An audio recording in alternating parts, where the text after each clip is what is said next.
internautes, on se retrouve dans l'émission Il était une fois. Et aujourd'hui, je suis en présence de ma mère, Dominique, Sharon, vous savez, celle qui est toujours derrière à la régie, qui s'occupe des vidéos, des montages vidéo pour faire de belles émissions.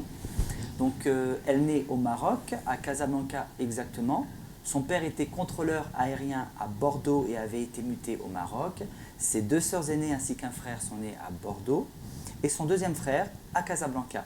Son papa décède lorsqu'elle avait 4 ans. Et sa maman est toujours de ce monde. Elle a 97 ans. Elle est aussi maman de 2 enfants, moi-même Pierre et de mon frère William. Et mariée à mon père Michel. Voilà. Qui est en ce moment à la régie d'ailleurs.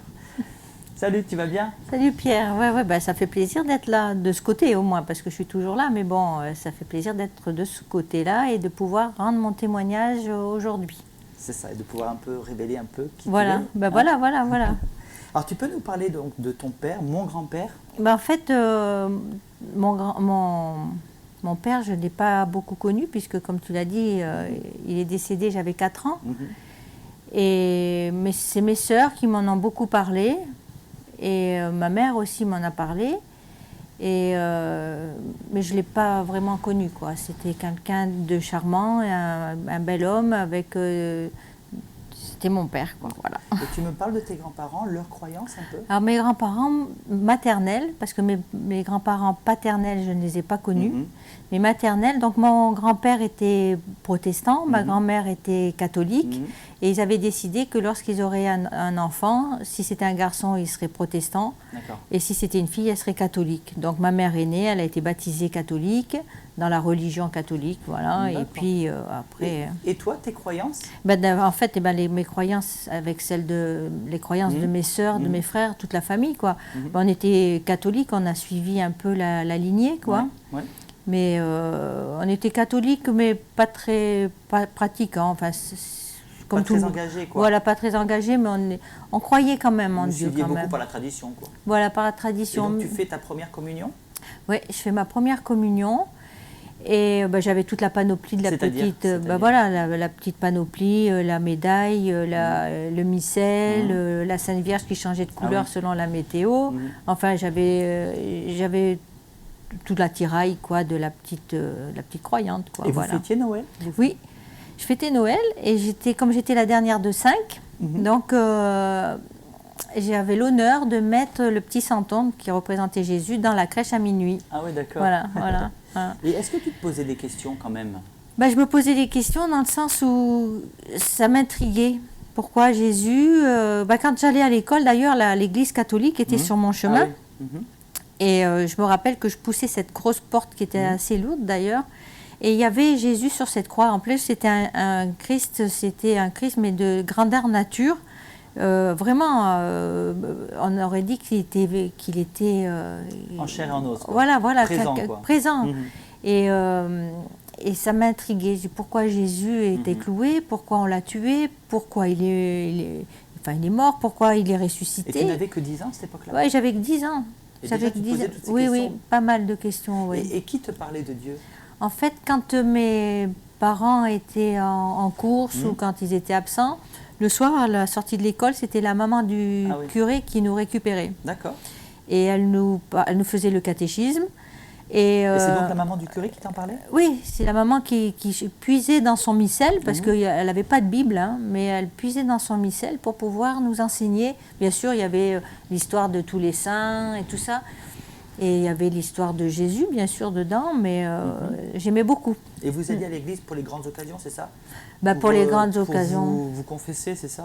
Oui, on est allé au mariage de ma sœur qui s'est donc mariée dans ce village. Et c'est vrai que quand on n'était pas très gentil avec mon frère, Freddy, on faisait des bêtises, bien sûr. Mais comme l'église catholique, comme tout enfant, quoi. Voilà, elle était juste à côté. Donc le vendredi, on nous envoyait nous confesser. Et pourquoi aller se confesser, en fait? Parce que c'est dans la religion catholique, il faut se confesser pour pouvoir communier le dimanche. D'accord. Donc, et c'est dur cette pratique, non, un peu? Oui, parce qu'en fait, bien sûr, on faisait nos bêtises d'enfants, quoi. Mais des fois, on a rajouté parce que le curé nous posait tellement de questions que donc on a rajouté presque pour lui faire plaisir. Et puis vous étiez mal à l'aise par rapport au fait que c'était sa maman qui Et ben vous voilà. gardait, quoi. En plus, oui, ben c'était le fils de la dame qui nous gardait, quoi. Donc on savait très bien quand on faisait nos devoirs, quand on relevait la tête, on voyait bien le curé à qui on avait confessé nos péchés et tout ça. Donc on était quand même assez mal à l'aise avec mon frère. Bien Mais sûr, bon, je comprends.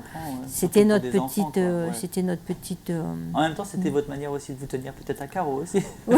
Voilà, comme Ouais, on dit. ouais, Et ouais. vous deviez faire quoi pour être pardonné en fait? Ben, le prêtre nous donnait à réciter Notre Père, des Je vous salue Marie, l'acte de contrition. Ah oui. Mais le Notre Père, Mhm. le Notre Père, c'est une prière que j'ai réussi à apprendre. Ah ouais. Ouais. Alors que les autres prières, Mhm.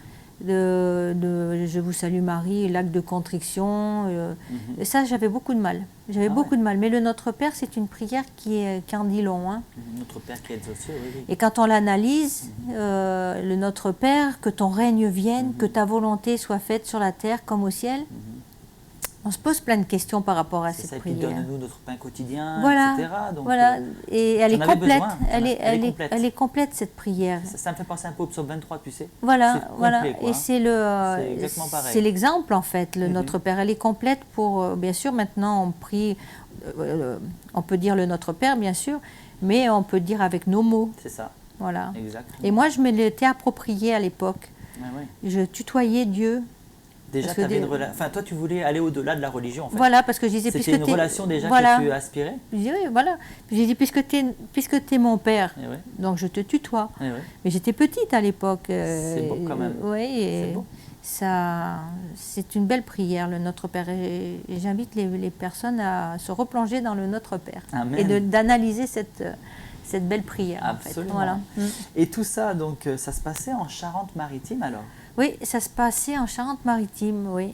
Mes parents avaient un petit hôtel, on dirait maintenant des chambres d'hôtes. Ah oui, des chambres voilà. d'hôtes, ouais, ouais. Voilà. Et donc, une personne priait pour toi, je crois, durant ton enfance. Tu peux Oui, nous en parler de cette personne? c'était une amie de la famille, je crois, oui, Comment elle du s'appelait? côté de mes grands-parents ou de ma mère, je ne sais plus. Magda. Magda. C'est un beau prénom, Magda. Hein. Qui veut dire, tu sais pas, non? Non, non. Et Tu crois qu'elle est toujours de ce monde? non, il y a longtemps hein, qu'elle est décédée. Et je crois qu'elle avait un frère qui était abbé. D'accord. Voilà. Mais elle m'envoyait tous les ans pour mon anniversaire, ma fête, Noël, toujours des petites cartes pieuses. Ah oui. Mais elle me parlait toujours de Jésus et elle disait qu'elle priait pour moi. Ça, c'est quand même beau que Dieu Ouais, ait ouais, placé, je dirais, un ange sur ton chemin, finalement. On peut Oui, dire oui, ça, hein. oui, Hein? mais j'ai jamais rencontré. Hein.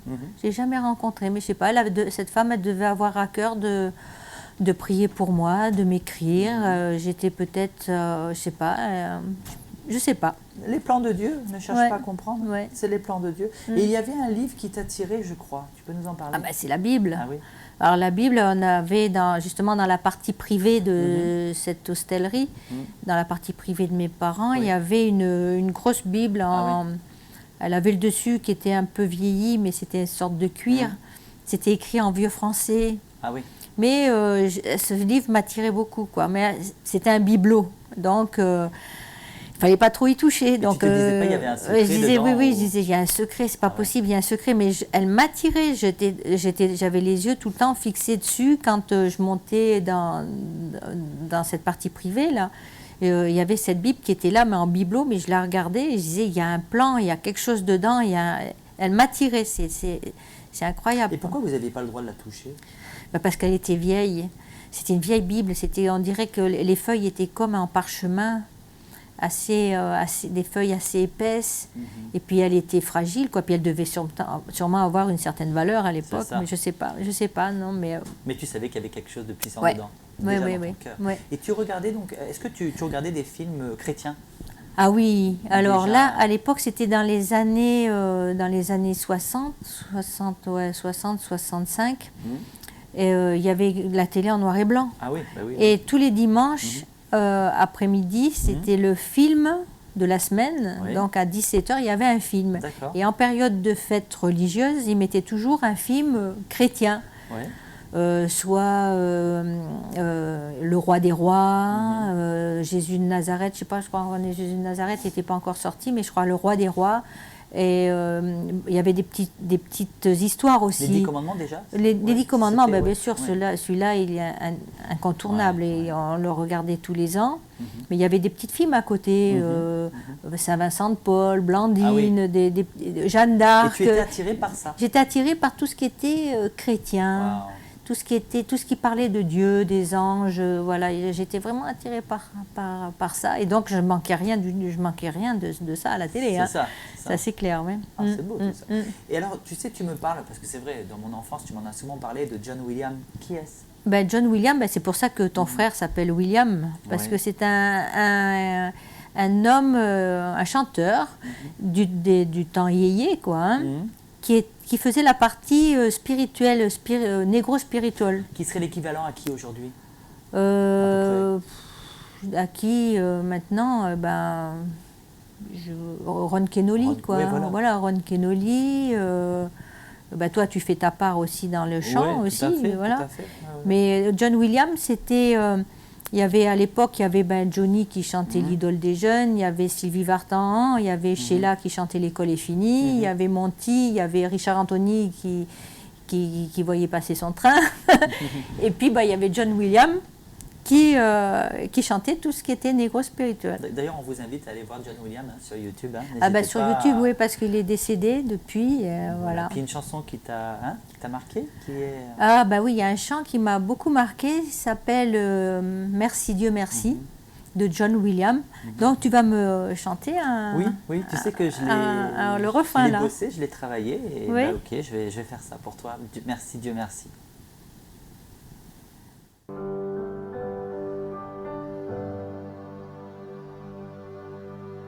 Merci Dieu, merci pour ce paradis qui s'ouvre aujourd'hui à l'un de tes fils, pour le plus petit, le plus pauvre aussi.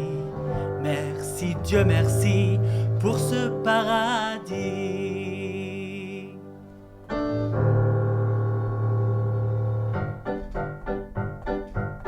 Merci Dieu, merci pour ce paradis qui s'ouvre aujourd'hui à l'un de tes fils, pour le plus petit, le plus pauvre aussi.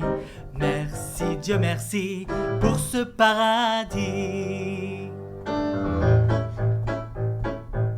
Merci Dieu, merci pour ce paradis qui s'ouvre aujourd'hui à l'un de tes fils, pour le plus petit, le plus pauvre aussi. Merci Dieu, merci pour ce paradis, pour ce paradis, pour ce paradis.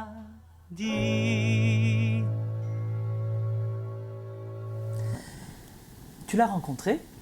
Oui, je l'ai rencontré 2 fois. Alors, une fois, j'avais 15 ans et j'étais en Antibes-Juan-les-Pins puisqu'on avait déménagé. Ah oui. Et j'étais sur la plage de Juan-les-Pins avec mon ballon, j'avais un ballon. Et il y a eu un grand coup de Mistral et mon ballon est parti au large. Oui. J'ai dit, c'est pas grave, c'est un ballon publicitaire, c'est pas grave. Et puis... Et je vois arriver un monsieur avec mon ballon qui me dit « Tenez, jeune fille, je vous rapporte votre ballon. » Je lève les yeux et c'était John Williams. Oh là là, ça a dû te surprendre. Oui, parce que c'était vraiment, entre guillemets, c'est pas une idole, mais j'aimais beaucoup. Dès que j'entendais sa voix à la radio, à la télé, j'y allais, quoi. Comme moi, je peux dire pour Ron Kenoly, quoi. Voilà. Rigolo. Oui. Et c'était le seul, en fait, qui chantait des choses de Dieu. Voilà. Et je l'ai rencontré une 2e fois à Aix-en-Provence. Il faisait un concert, c'est ça? Il faisait un concert avec sa fille, Maya. D'accord. Et il avait beaucoup changé, parce que là, j'étais plus âgée. Je devais avoir... je devais avoir 30 ans, là. Ouais. Donc là, il était plus âgé. Il avait fait un beau concert avec sa fille. Et je lui avais remis un petit paquet.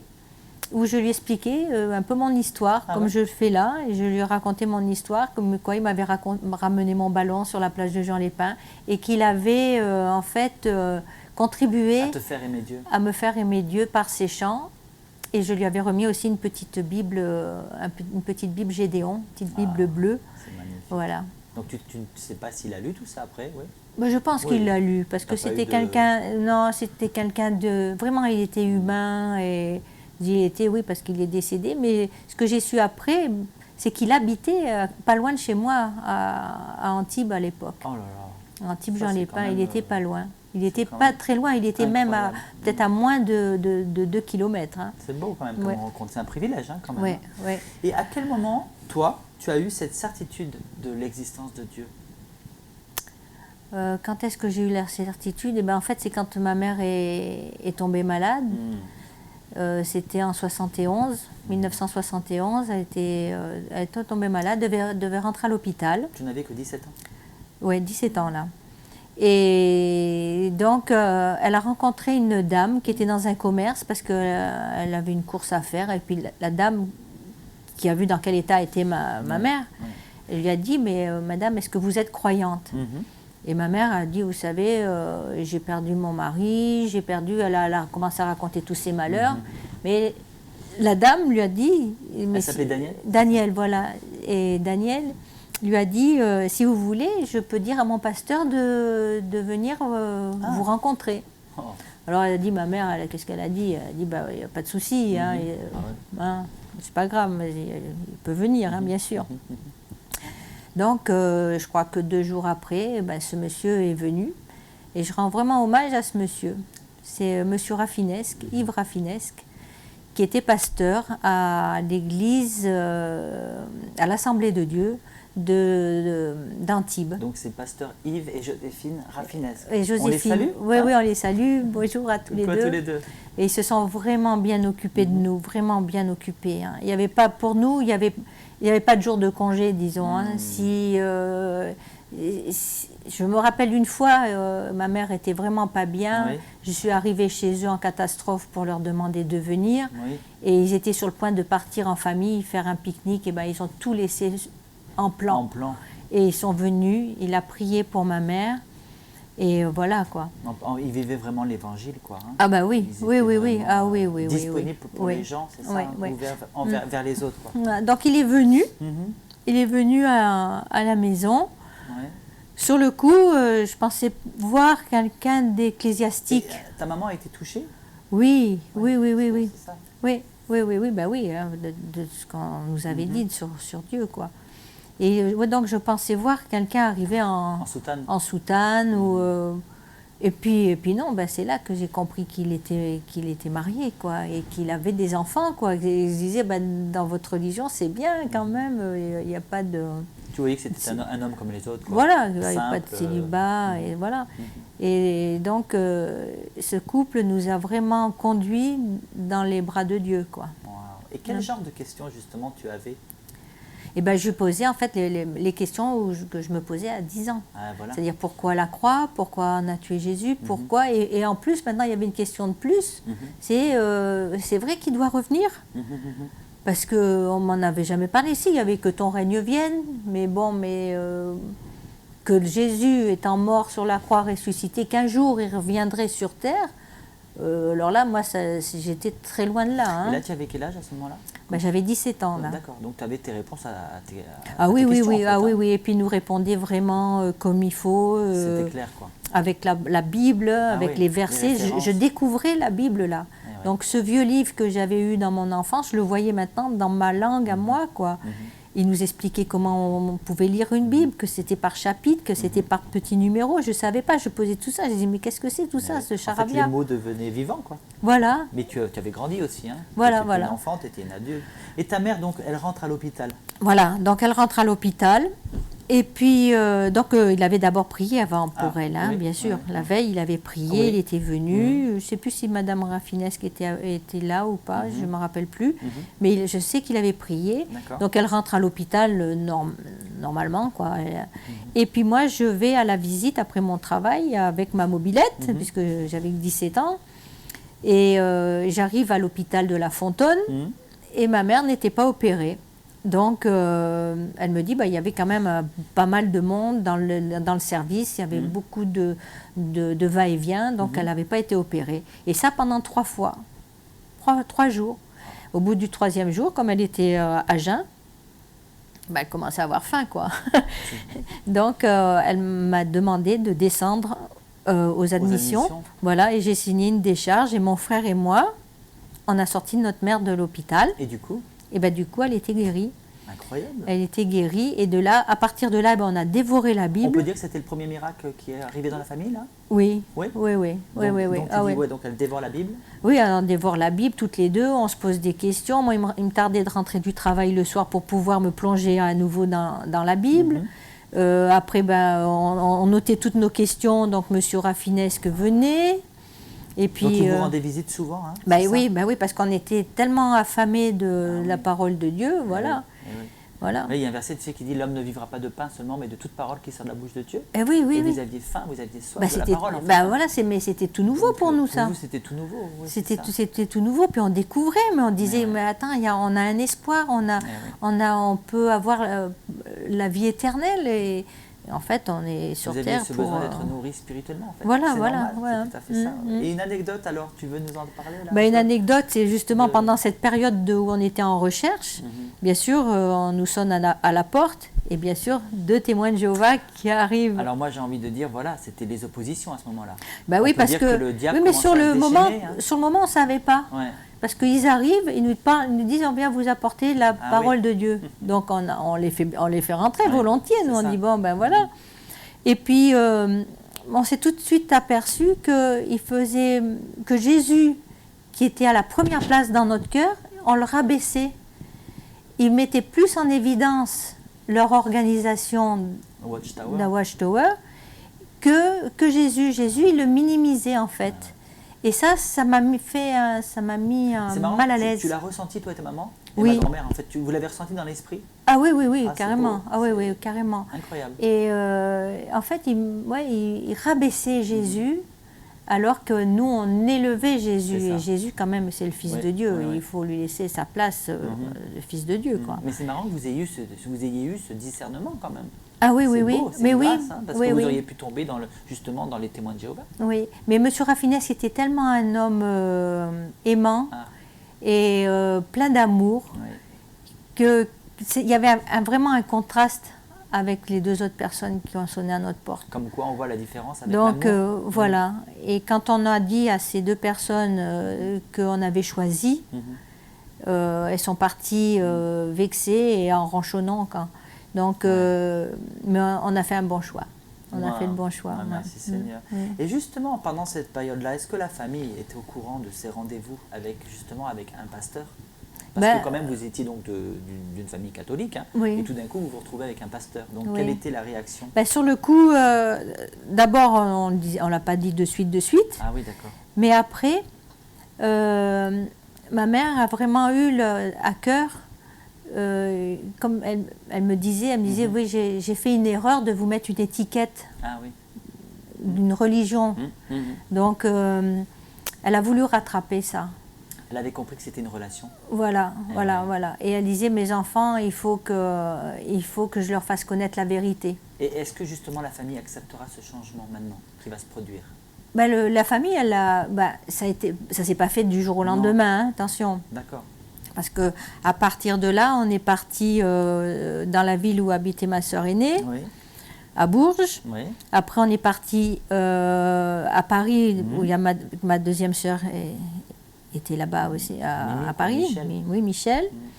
Michel. Mon frère Jean-Pierre et Freddy, ils étaient sur Antibes, donc là, c'était plus facile. Et puis, il y avait la chose la plus hard, c'était d'aller voir les grands-parents. Et parce que ma mère changeait de voix, quoi, en fait. Et elle voulait l'annoncer à ses parents. Donc, on a pris la voiture. Et je me rappelle de ça, c'était un miracle qui s'est produit, parce que pendant notre voyage, on s'est trompé de chemin. Carrément, on s'est trompé de chemin. Et il y a 2 motards qui sont arrivés et qui nous ont fait mettre sur le côté. Donc on leur a dit, mais on ne sait pas, on a perdu notre chemin, on ne sait plus où on est. Est-ce que vous pouvez nous guider? Et à ça, on leur a donné une petite Bible, ou 2 motards, et on est parti. Ils nous ont escortés jusque devant la maison de mes grands-parents. Pour vous dire que quand on a des anges, à partir de là, là on avait des ailes pour porter l'évangile. Mais voilà, c'est ça. Et du coup, alors ils sont tombés, enfin je veux dire, ils se sont fait baptiser, tes grands-parents? Bah oui, oui. Donc mon grand-père, donc ma mère leur a parlé, ils sont tombés d'accord sur leur fin de leur jour, quoi, en fait. Hein. Ils sont tombés d'accord. Elle était catholique, elle s'est convertie au christianisme, à Jésus. Et mon grand-père qui était protestant, il était super content. Et ils se sont fait tous les deux baptiser le même jour. Lui, il avait, ma grand-mère avait 68 ans ou 72 ans. Et mon grand-père, je ne sais plus. C'est quand même magnifique. Hein. Et tu sais, ce verset qui dit « Moi et ma famille, nous servirons l'Éternel ». Oui. En fait, Dieu voulait aussi sauver les grands-parents. Hein, parce que c'est quand même la tête, donc il fallait que aussi soit... Voilà. Et il y avait des tensions un petit peu dans la famille à ce moment-là, entre ma mère et ses parents. Et finalement, tout est rentré dans l'ordre. Voilà, donc quand Jésus entre dans un cœur, le pardon s'installe, la grâce, l'amour s'installe. Voilà. Je sais que tu as fait une prière bien précise un jour. Ah là, je vois où tu vas en venir, Pierre. Tu parles de papa. Ah. Et oui, j'avais fait. Je savais qu'il fallait être précis pour prier, en fait. Et j'avais fait une checklist, comme on dit maintenant. Comment serait mon futur mari? Donc j'avais marqué qu'il soit grand, qu'il soit brun, qu'il soit musicien, qu'il soit chrétien. J'avais fait carrément une checklist. Et j'avais marqué, j'ai dit, là c'est vrai que je peux trouver, n'importe qui peut être comme ça. Mais j'avais donné un détail de plus, j'ai dit qu'il ait les yeux verts. D'accord. Et un dimanche, à l'église de Bourges, je me rappelle, il y a un jeune homme qui est arrivé, grand, brun, et puis j'avais pas vu ses yeux encore. Et quand je suis allée lui dire bonjour après le culte du dimanche matin, j'ai vu ses yeux verts, j'ai dit, waouh, ça, c'est lui. J'ai tout de suite compris. Voilà. En fait, c'était Dieu qui voulait vraiment te montrer que c'était bien lui. Voilà. Et il avait quel âge à cette époque? Lui, il avait 17 ans et demi. Et toi? Et moi, j'avais 20 ans, donc je suis plus vieille que lui, mais ça, je n'avais pas marqué dans la checklist qu'il soit plus vieux que moi. Et tu voulais absolument te marier? Ah bah oui, c'est le vœu de toutes les jeunes femmes, les jeunes filles, quoi. Ouais. C'est bien. Bon, vous aviez quand même combien d'écart? De 3 ans, 3 ans et 3 mois et quelques jours. Un jour, j'avais fait le calcul, mais bon. Ouais. Mais il n'était pas majeur, en fait. Non, il a 17 ans et demi. Et alors, en fait?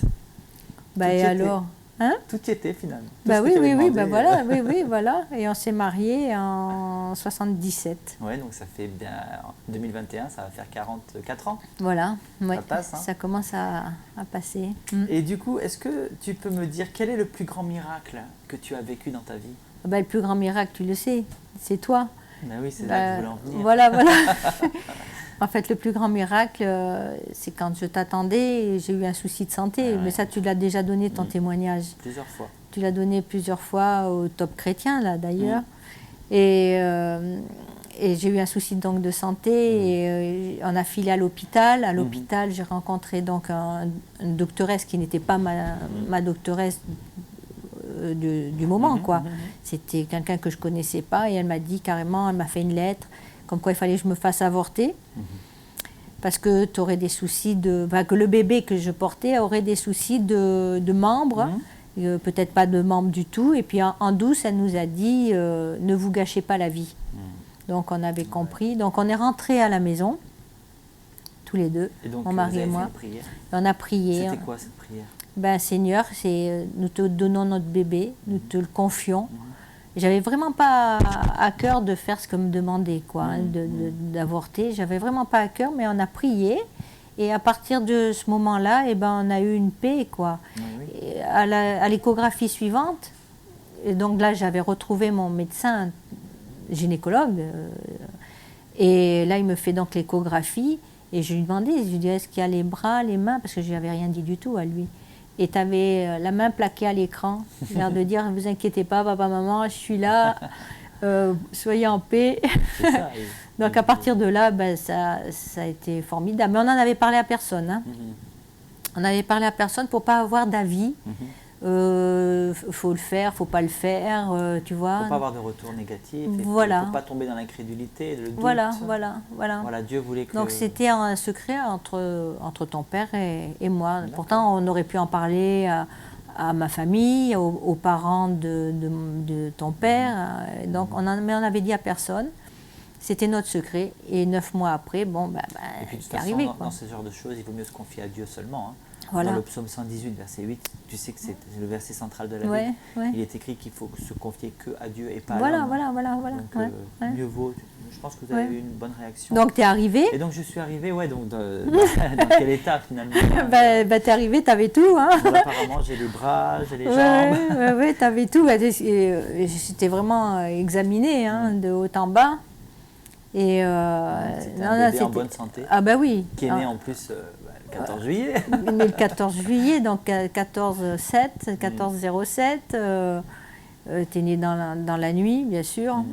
Et puis, mais t'es né vraiment avec le nom de Jésus, parce que qu'est-ce que j'ai pu le dire, le nom de Jésus, quand j'ai accouché? Parce que j'ai vraiment bien dérouillé. Il n'y avait pas la péridurale à l'époque, et ils sont allés te chercher.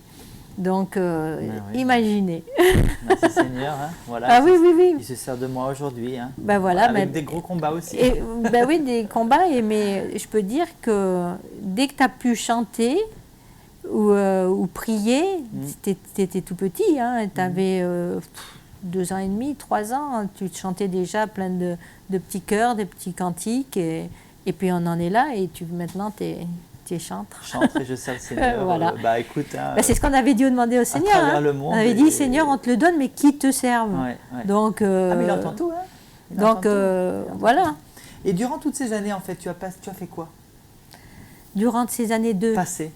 Ah oui, alors, ces années passées, on a... Là, maintenant, on revient un peu en arrière. Oui. Durant ces années passées, j'en ai fait des choses. Hein. J'ai eu plusieurs métiers, j'ai eu plusieurs choses. Et puis, en dernier lieu, on avait ouvert un cabinet d'inventaire en pharmacie. Donc, c'est ton frère qui a repris les rênes et qui le fait bien. Et c'est une entreprise familiale, quoi. Et tu peux dire que le Seigneur a toujours été là? Le Seigneur a toujours été là, dans tous les domaines.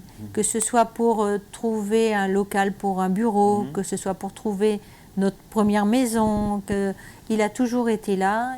Et pour vous donner une anecdote, c'est quand on a créé notre entreprise, on avait 0 sur le compte, et on a vraiment marché par la foi, quoi. On avait simplement demandé à nos clients de nous faire un papier comme quoi ils travailleraient avec nous. Donc c'était des futurs clients même, c'était pas des clients. J'avais fait du porte-à-porte dans des pharmacies, et grâce à toutes ces lettres, quand le banquier est venu, il nous a accordé le prêt. Donc la banque vous a suivi alors? La banque nous a suivis.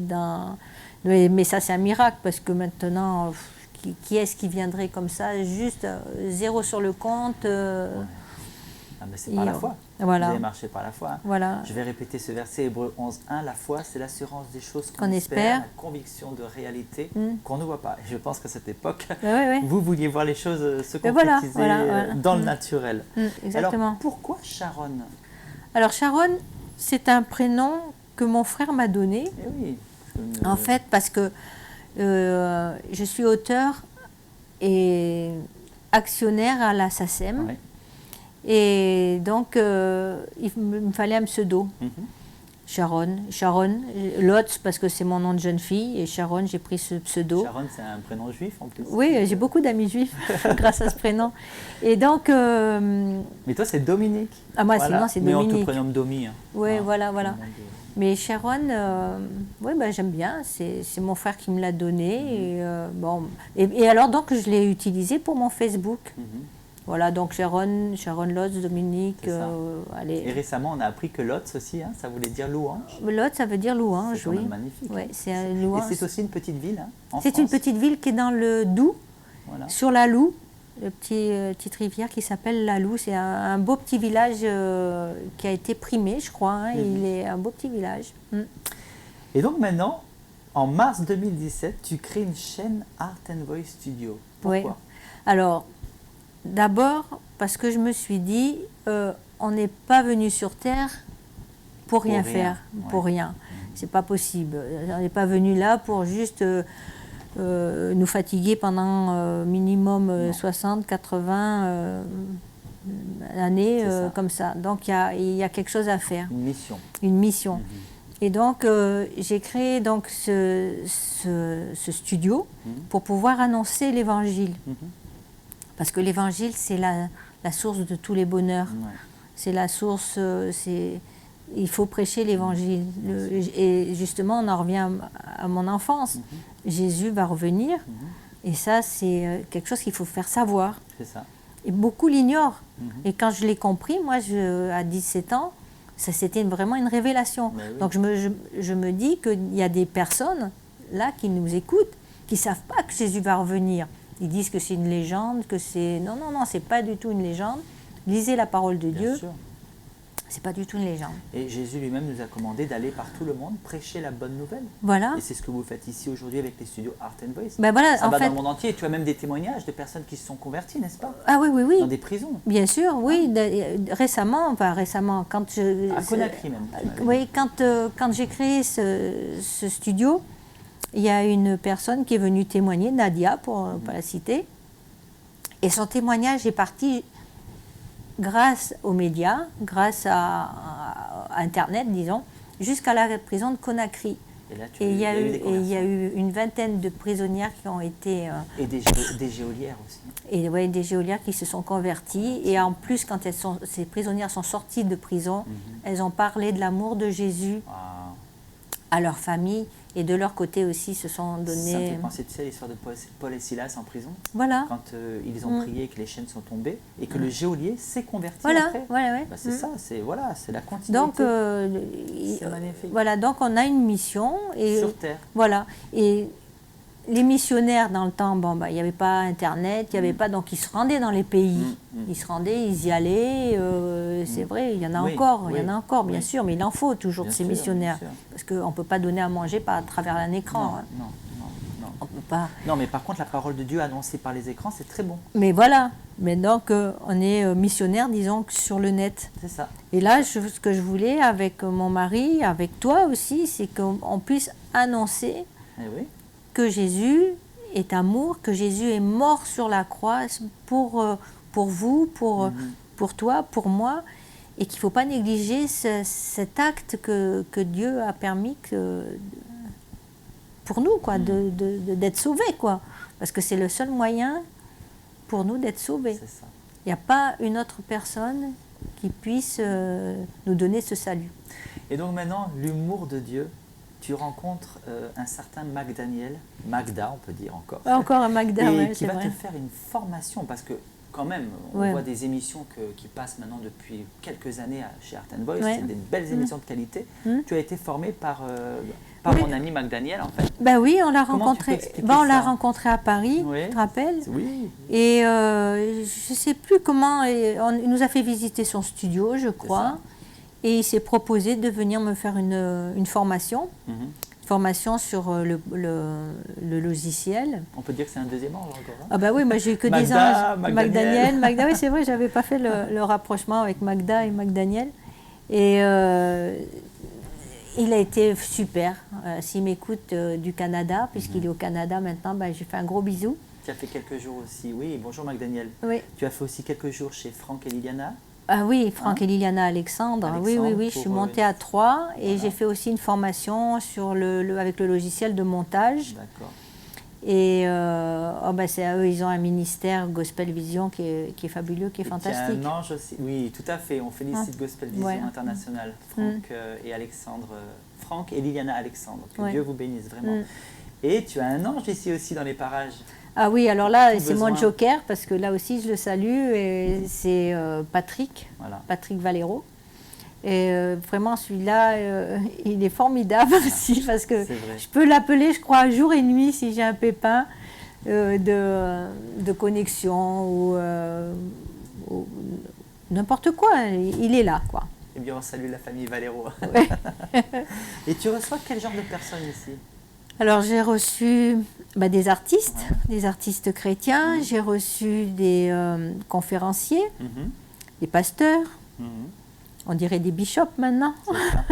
Et de toute dénomination? Toute dénomination. Ouais. Mon studio n'a pas de limite et n'a pas d'étiquette, surtout pas d'étiquette, parce que je ne veux pas limiter la parole de Dieu par des moi je suis mieux, toi t'es mieux, toi t'es pas comme.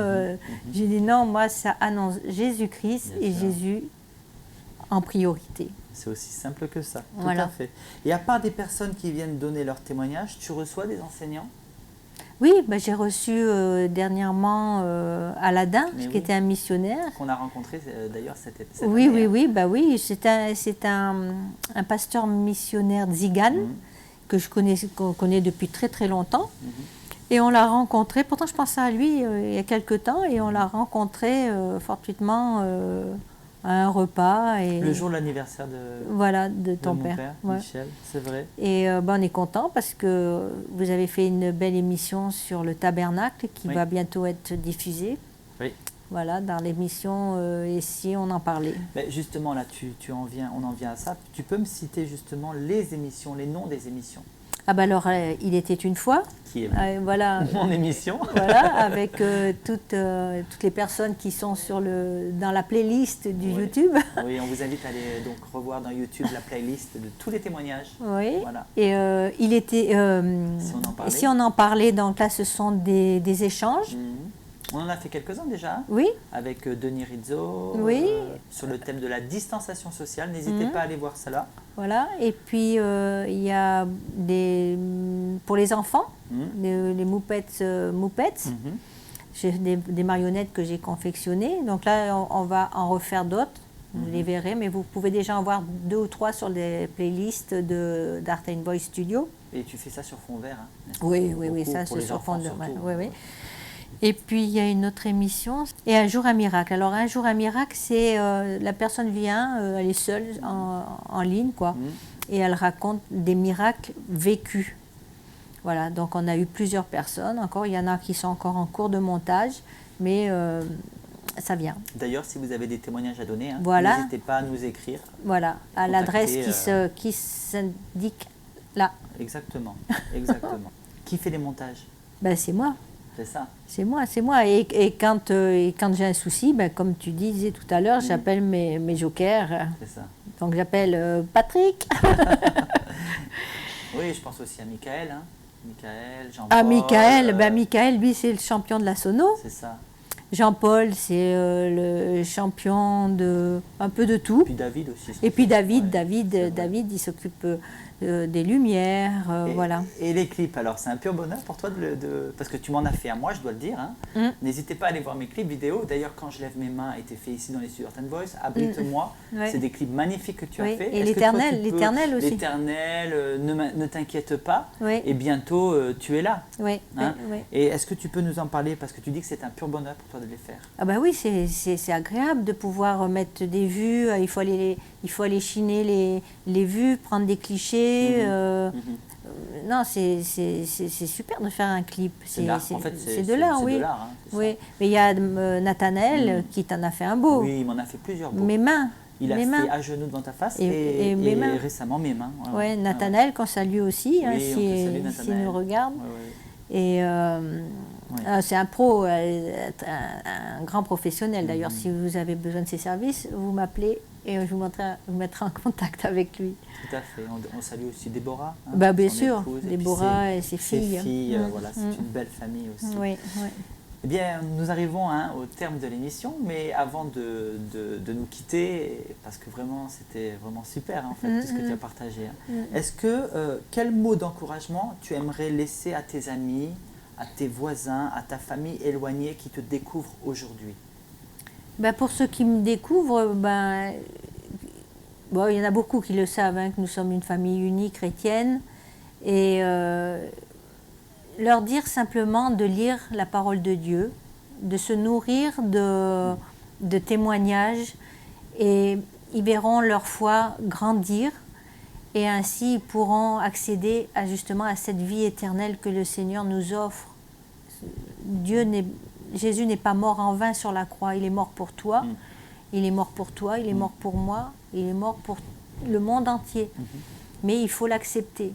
Et c'est en acceptant le sacrifice de la croix qu'on a accès à la vie éternelle. Donc ça ne se termine pas au cimetière, notre vie. C'est là où ça commence, en fait. Là, on a du temps pour se préparer, parce que notre vie, notre vraie vie, c'est pas celle de maintenant. Là, on est fait pour se préparer. Et simplement, c'est un accès pour aller au-delà, disons. La croix, c'est la porte. C'est ça. La croix, c'est la porte de la vie éternelle. Donc, quand on va au cimetière, quand on nous met dans le cercueil, quand on nous met sous terre, c'est pas la fin. Ce n'est que le début. Mais alors, à nous de choisir. Et on ne choisit pas au moment de la cérémonie d'inhumation. C'est maintenant qu'il faut choisir. C'est maintenant, parce qu'on ne sait pas dans une demi-heure si je serai toujours vivante, si vous serez toujours vivant dans une demi-heure, ou dans une heure, ou dans une semaine, on ne sait pas. Donc, choisissez le meilleur, choisissez Jésus. Et je bénis vraiment tout mon entourage, toute ma famille, tous mes voisins, s'ils écoutent. Je sais qu'il y en a certains qui écoutent. Et je leur dis vraiment de lire la parole de Dieu, et que le Seigneur va vraiment honorer leur foi, et que Dieu les bénisse abondamment. Et je crois que tu t'engages à offrir une Bible à tous ceux qui vont t'écrire pour avoir une Bible. Voilà, si jamais vous n'avez pas de Bible, d'abord vous pouvez déjà chacun a un téléphone, vous pouvez déjà même la télécharger. On peut la télécharger, la Bible, il y a plusieurs versions. Vous pouvez télécharger votre Bible. Il y a des émissions formidables sur Internet qui parlent de Jésus. Mais si vous n'avez pas de Bible, le livre, je m'engage à vous en offrir une. À ce moment-là, vous m'écrivez en message privé et vous me donnez votre adresse et je vous l'envoie, mais volontiers. Voilà. Amen. Et je crois aussi que tu veux parler de ta chaîne YouTube, tant qu'à faire, tant que nous y sommes. Tu as 629 abonnés, je crois. Oui. Et tu voudrais arriver au moins à 1000, quoi, hein, pour pouvoir j'aimerais, faire des lives YouTube. Voilà, donc si vous pouviez vous abonner à ma chaîne YouTube, c'est Art and Voice Studio. Faites attention parce qu'il y en a plusieurs, mais la mienne c'est Art and Voice Studio. Il y a 629 vues, abonnés actuellement, mais il m'en faut 1000 pour pouvoir faire des YouTube live. C'est des YouTube en direct. C'est ça. Voilà. C'est ça. Il en manque donc 371 à peu près. Oui, voilà, à peu près. Donc, partagez. Partagez, mais partagez aussi à des personnes qui ne connaissent pas encore Jésus, parce que ça leur permettra justement de connaître ce Dieu d'amour, quoi. Et voilà, je pense que j'ai tout dit. Je vous aime fort et je vous fais un gros bisou. Et puis que Dieu vous bénisse vraiment. Écoute, merci beaucoup. J'ai envie de dire maman. Merci beaucoup d'avoir partagé ton cœur, parce que comme je l'ai dit tout à l'heure, tu es toujours caché derrière. Tu fais un travail de fourmi magnifique, vraiment. C'est incroyable ce que tu fais. Et donc, j'ai envie de prier pour toi. Voilà. Seigneur Jésus, merci pour ma mère qui est là. Merci de poser ta main sur elle, de continuer à œuvrer à travers elle, à travers ses mains, à travers ce qu'elle fait, à travers ses émissions. Amen. Amen. Voilà, donc nous avons reçu ma mère. Et j'ai envie de résumer son histoire avec ce Jean 3,16. Car Dieu a tant aimé le monde qu'il a donné son Fils unique, afin que quiconque, comme elle l'a dit, croit en lui ne périsse point, mais qu'il ait la vie éternelle. Que Dieu vous bénisse et à bientôt dans une autre émission. Il était une fois. Bye bye. Bye bye.